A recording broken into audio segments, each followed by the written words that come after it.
Donald Trump claims he can help reach a Russia-Ukraine peace agreement in just 24 hours.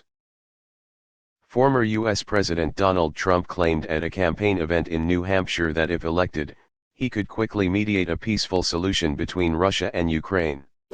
He also criticized the foreign policy of incumbent President Joe Biden. Joe Biden, by mistake, brought us to the brink of World War III, Trump said.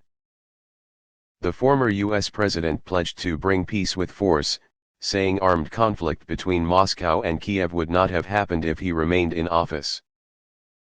My personalities have kept us away from war. If I were still president, there would be no conflict between Russia and Ukraine, he said. Even now, despite the huge loss of life and the destruction of Ukraine, I can still help reach a peace agreement in just 24 hours.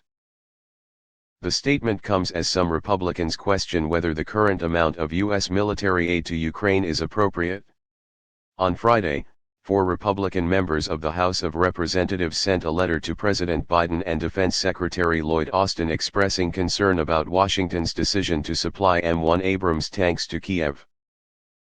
Ukrainian officials have previously said that peace talks with Moscow could only take place if Russia gave up the newly annexed territories. Ukrainian President Volodymyr Zelensky last year signed a decree blocking the possibility of negotiations with Russian President Vladimir Putin. Zelensky reiterated on January 25 that he was not interested in meeting with his Russian counterpart.